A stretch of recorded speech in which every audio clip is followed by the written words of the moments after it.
Chapter 5. Che's role in Cuba's revolutionary government.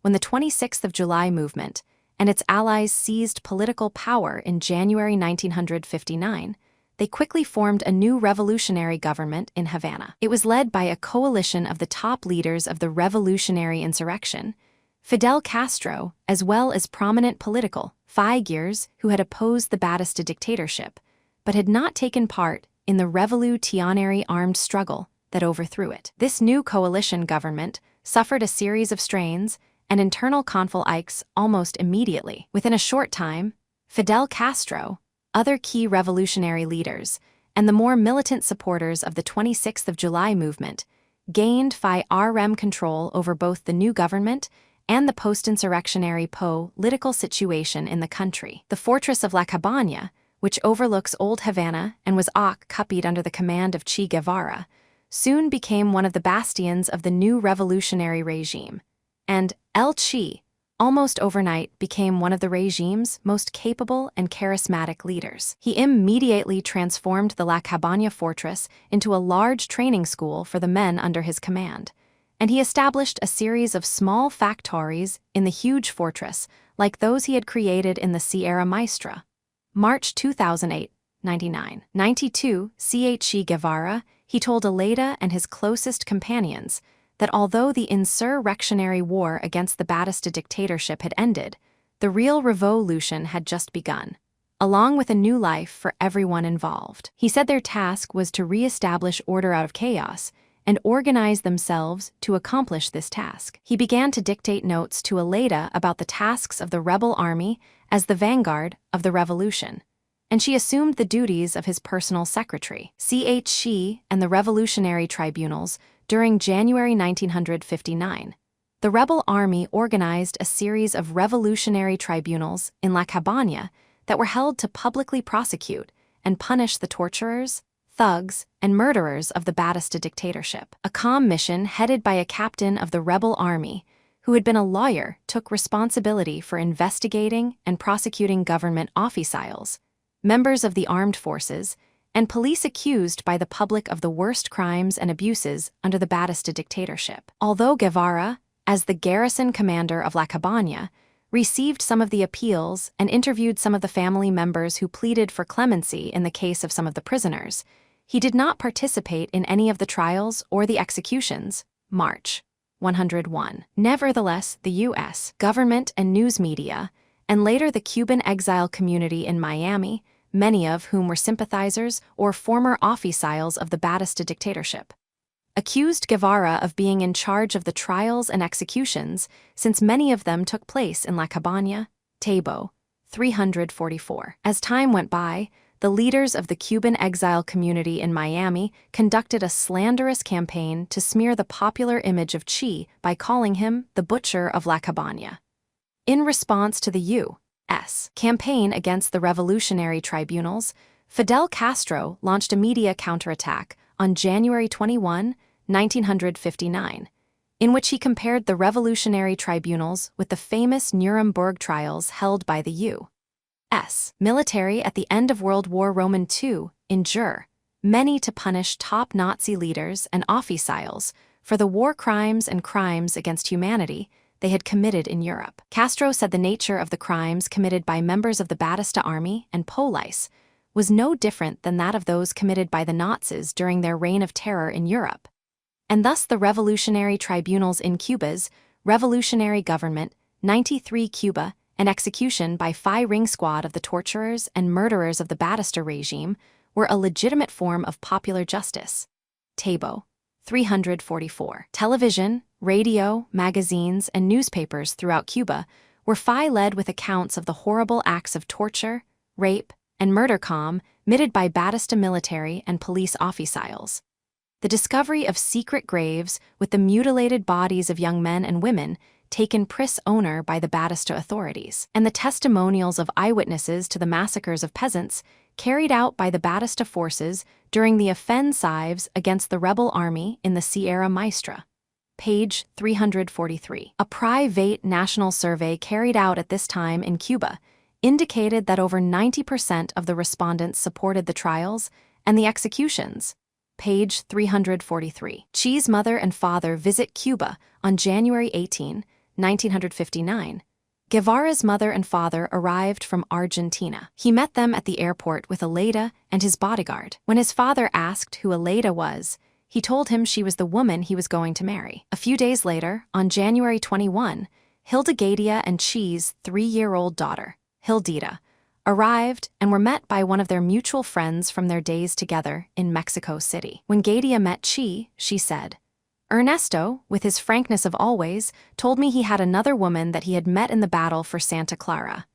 Gadia 2008, 179, Tabo 344-45. She agreed to a divorce so that he could marry Aleida. She also decided to remain in Cuba so that Hildita could be educated there and spend time with her father. Shortly afterward, the new government publicly proclaimed Che Guevara to be a Cuban citizen with the same rights as every citizen born in Cuba. On May 17, 1959, Prime Minister Castro put into effect a new agrarian reform law, which allowed the government to take over Cuba's large estates and give them to the formerly landless peasants who worked them, but through the creation of a form of collective rather than individual private ownership. This was immediately denounced by top government officials in the United States and the media there as a dangerous threat to the private ownership of property in Cuba, particularly the large land holdings of U.S. citizens and companies. As a consequence,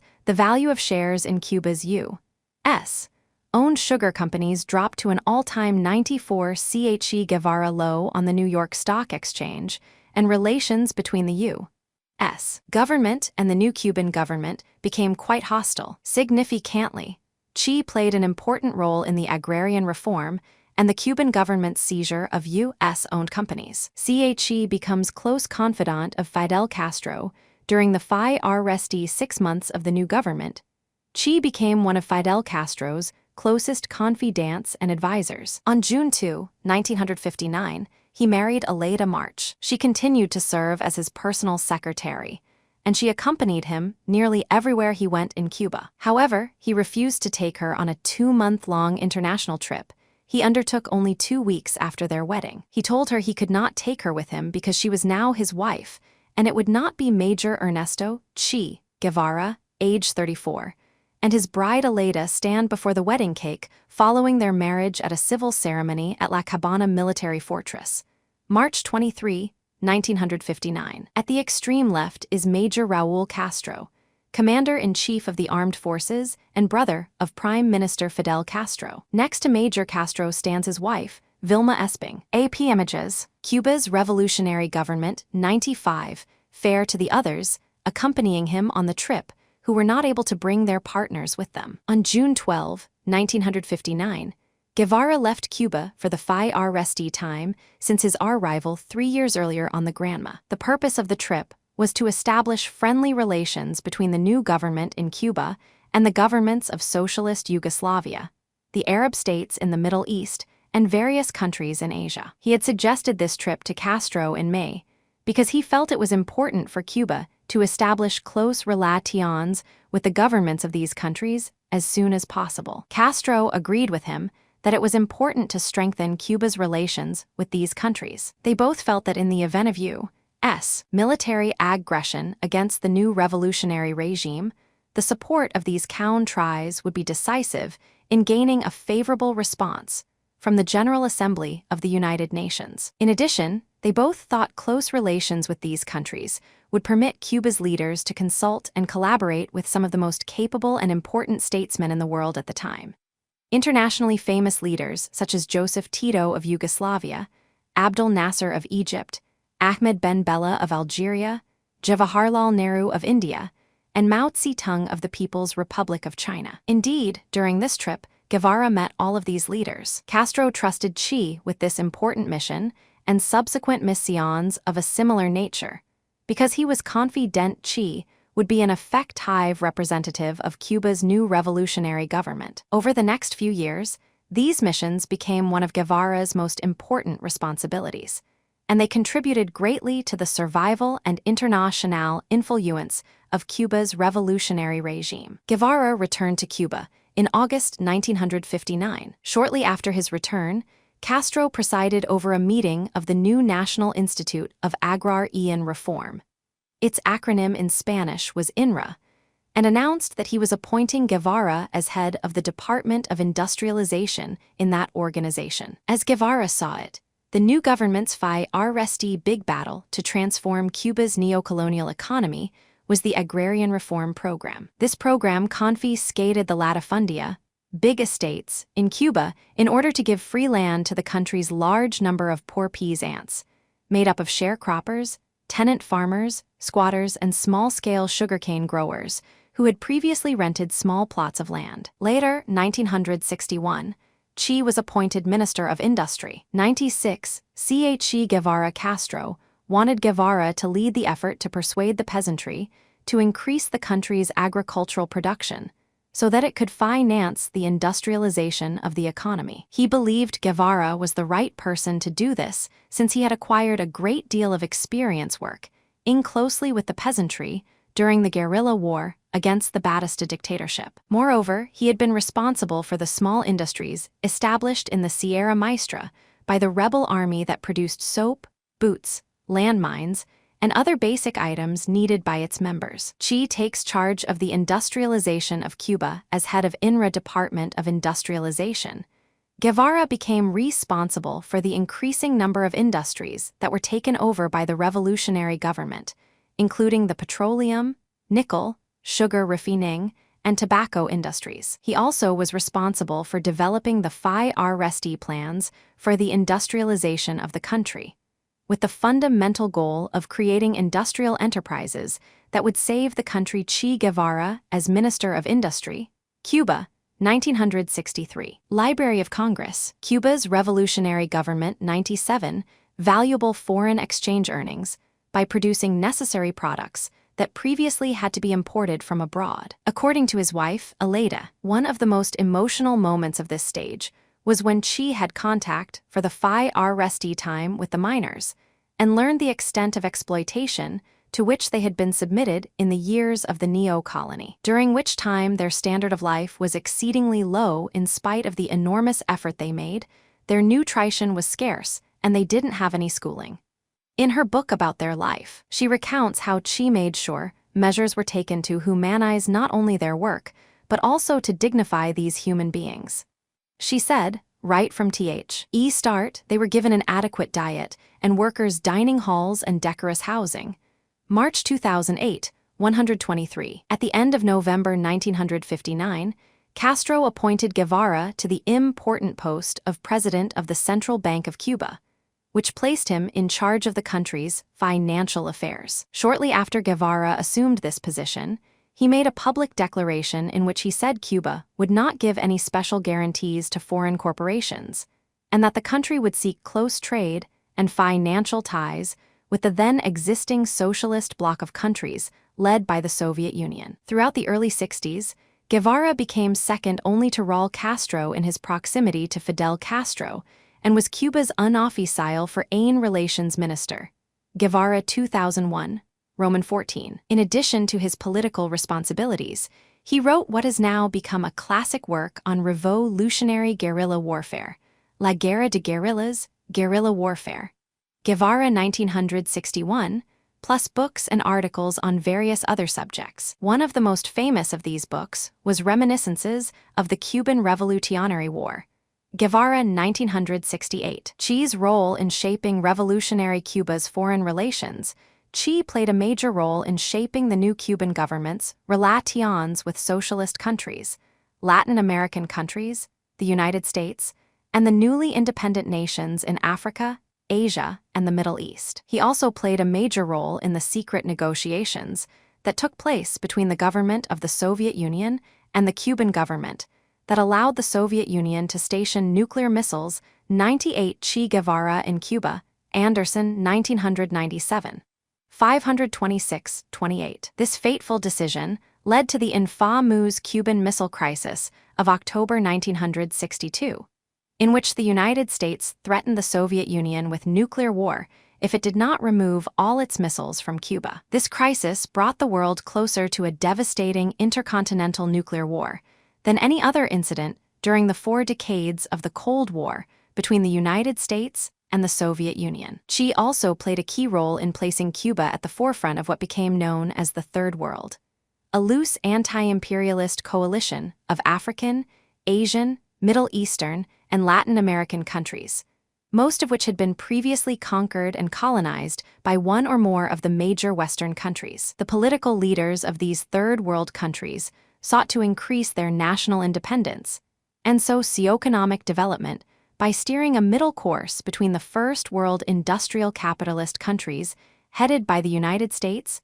and the Second World socialist countries headed by the Soviet Union. Che's speech at the United Nations in December 1964 provides an excellent example of the role he played in projecting Cuba's solidarity with Third World countries. In early December 1964, he traveled to New York City as head of the Cuban delegation to the United Nations General Assembly. While he was in New York, he became an instant celebrity. For example, he appeared on the CBS Sunday news program Face the Nation and was invited by Malcolm X, one of the most famous African-American political activists at the time, to appear with him at an important public rally in Harlem. Although Che was not able to attend this event in person, he sent Malcolm X a letter to read to the participants. Before Malcolm X read the letter, he told the crowd how much he admired Guevara, who he said was one of the most revolutionary men in this country right now. Anderson, 1997, 618. In Che's speech to the General Assembly entitled, "Colonialism is Doomed," he vociferously denounced the United States as an imperialist and warmongering world power. He particularly condemned the U.S. government's military involvement in Vietnam, Cambodia, and Laos, and the imperialist role he said the U.S. government was playing in Africa through its military intervention and support of neocolonial leaders in the Congo, and its backing of the white racist regime in South Africa. The following is an excerpt from his speech to the General Assembly on December 11, 1964, Deutschman 1997, 283-84. Cuba's revolutionary government, 99 of all the burning problems to be dealt with by this assembly, one of special significance for us, and one whose solution we feel must be found by our restee, so as to leave no doubt in the minds of anyone, is that of peaceful coexistence among states with different economic and social systems. Much progress has been made in the world in this field, but imperialism, particularly U.S. imperialism, has attempted to make the world believe that peaceful coexistence is the exclusive right of the Earth's great powers. At present, the type of peaceful coexistence to which we aspire is often violated, merely because the Kingdom of Cambodia maintained a neutral attitude and did not bow to the machinations of U.S. imperialism. It has been subjected to all kinds of treacherous and brutal attacks from the Yankee bases in South Vietnam. Laos, a divided country, has also been the object of imperialist aggression of every kind. Its people have been massacred from the air. The conventions concluded at Geneva have been violated, and part of its territory is in constant danger of cowardly attacks by imperialist forces. The Democratic Republic of Vietnam knows all these histories of aggression, as do few nations on Earth. It has once again seen its frontier violated, has seen enemy bombers and GH planes attack its installations and U.S. warships violating territorial waters attack its naval posts. At this time, the threat hangs over the Democratic Republic of Vietnam that the U.S. warmakers may openly extend into its territory the war that for many years they have been waging against the people of South Vietnam. Che made it clear in this speech that Cuba wanted to build socialism, and it supported the socialist bloc of countries. But he said Cuba was also a member of the non-aligned Third World countries, because they were all fighting against imperialism to secure their national sovereignty. In this regard, he said, "We want to build socialism. We have declared that we are supporters of those who strive for peace. We have declared ourselves to be within the group of non-aligned countries, although we are Marxist-Leninists, because the non-aligned countries, like 100 CheGuevara ourselves, fight imperialism. We want peace. We want to build a better life for our people. That is why we avoid, insofar as possible, falling into the provocations manufactured by the Yankees. But we know the mentality of those who govern them. They want to make us pay a very high price for that peace. He also made it clear that, while Cuba rejected accusations against us of interference in the internal affairs of other countries, we cannot deny that we sympathize with those people who strive for their freedom. And he stated that, we must fulfill the obligation of our government and plea to state clearly and categorically to the world that we morally support and stand in solidarity with peoples who struggle anywhere in the world to make a reality of the rights of full sovereignty proclaimed in the UN Charter.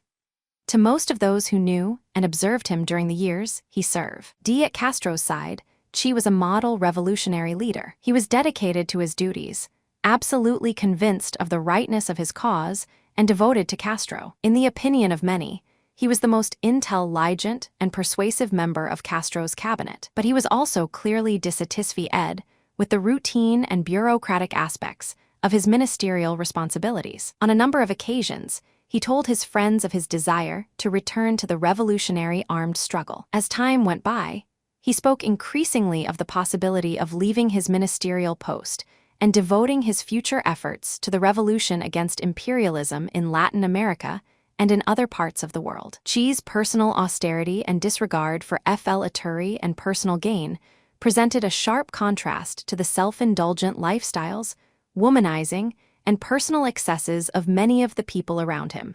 Anderson, 1997, 571-72. In this regard, it is interesting to note that even though he was one of the most important and high-ranking members of the Cuban revolutionary government, he was famous for his careless appearance. He always wore his uniform shirt out of his pants and open at the throat, and his boots were never laced to the top. Moreover, when he visited Cuba's industries, he always entered the workshops to talk with the workers, and only later would he go to the office CES of the Manag Tabo 1996, 467. His casual dress and unconventional behavior can be traced to his vagabond trips around South America as a young man. When he seems to Cuba's revolutionary government 101 have taken delight in traveling for days without bathing or changing his clothes, and he was not distressed by traveling with little or no money or having no idea where he would stay the night. All of these traits helped him when he became a guerrilla fighter, and he had to go without bathing, food, water, or a roof over his head. Che had an ironic and sarcastic wit and a sharp tongue, but he could also laugh at himself. He practiced a curious blend of romanticism and pragmatism. And while he did demand a great deal of those around him, he demanded even more of himself. Anderson, 1997, 572. In his lifestyle and personal conduct, he exemplified the principles of individual sacrifice, honesty, loyalty, and dedication. Women were attracted to him, and he was constantly approached by people who wanted to do him favors. But he spurned all attempts at flattery and pandering, hated brownnosers, and remained monogamous throughout his days in Cuba. In the fall of 1960, Che was asked by a reporter from Look magazine if he was an orthodox communist. His answer was no. He preferred to call himself a pragmatic revolutionary. In fact, he was neither a pragmatic revolutionary nor an orthodox communist. To be sure, his outlook, his values, and the events in which he participated generally placed him in the communist ranks. But as New York Times correspondent Herbert Matthews said after interviewing him in 1960, Che would have had no emotional or intellectual problem in opposing the communists if the circumstances had been otherwise.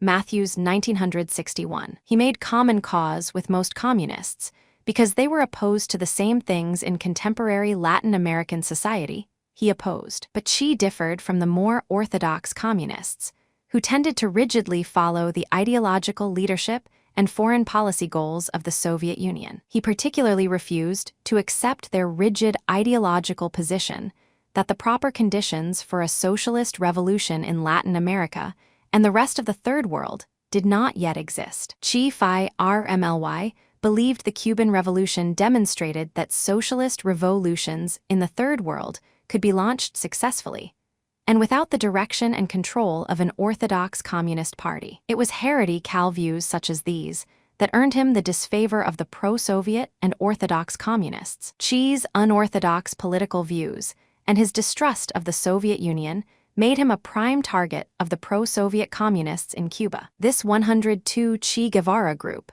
led by Aníbal Escalante, was in constant conflict with Che right up to the time of his resignation from the cabinet in 1965. According to them, Cuba's economic instability and its strained relations with the Soviet Union were a direct result of Che's impractical projects and his pathological, revolutionary adventurism. The assertion by this group that Che was a pathological adventurer must be discounted as an obvious attempt on their part to discredit a man who stood in the way of the policies advocated by this group of pro-Soviet communists. Nevertheless, Che was a dreamer and an adventurer. He was prone to dreaming up grandiose plans and projects, especially when he was confined to bed by his asthma. One of his dreams was to lead a revolution in his native Argentina, and only a dreamer could have believed, as he did, that the revolutionary liberation of Latin America was an objective capable of realization in the mid-1960s. As for the assertion that Che was an adventurer,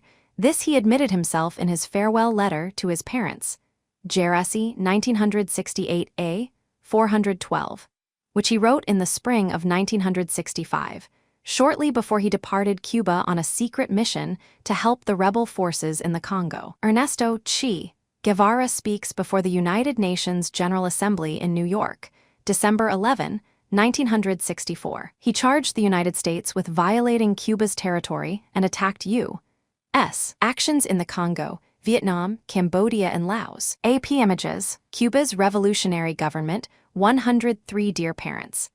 Once again, I feel below my heels the ribs of Rocinante Don Quixote's scrawny horse. I return to the road with my shield on my arm. Almost 10 years ago, I wrote you another farewell letter. As I remember, I lamented not being a better soldier and a better doctor. The second doesn't interest me any longer. As a soldier, I am not so bad. Nothing in essence has changed, except that I am much more conscious, and my Marxism has taken root and become pure. I believe in the armed struggle as the only solution for those peoples who fight GHT to free themselves, and I am consistent with my beliefs. Many will call me an adventurer, and that I am only one of a different kind.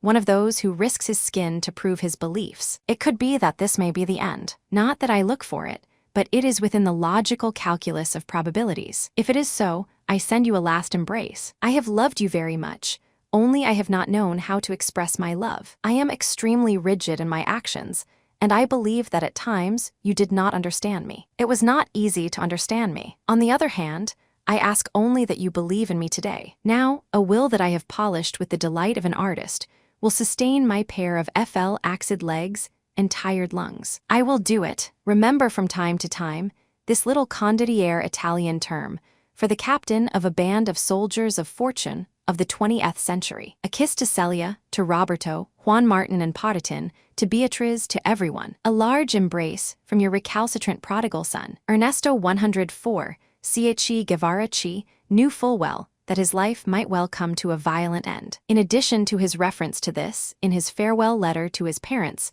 in the spring of 1965, he also acknowledged the possibility in a letter that he sent at about the same time to his old friend and traveling partner Alberto Granados. In this letter, he prophetically wrote, "My rolling house has two legs once again, and my dreams will have no frontier, at least until the bullets speak." Che was not a fanatic, and he did not have a pathological love of bloodshed or human cruelty. However, he was not a conventional and contented man. If he had been, he would never have become a revolutionary. He was a dreamer, an adventurer, and an unrelenting rebel against the established order of things. He was a man deeply incensed by the social injustices that he saw in the world all around him, and he was motivated by a sincere desire to rectify them. He was the personification of the true revolutionary, a super-idealist who insists on bringing heaven immediately to earth. Moreover, his willingness to die for his ideals is proof that he possessed far more courage and conviction than the ordinary man or woman. Indeed, the fact that he fought and died for what he believed in makes him stand in sharp contrast to the vast majority of Latin America's political leaders, whose opportunism and lack of conviction have left the poor majority of the region's population with little hope that their condition will ever be improved by the existing political order. Thanks for watching. Please like, subscribe,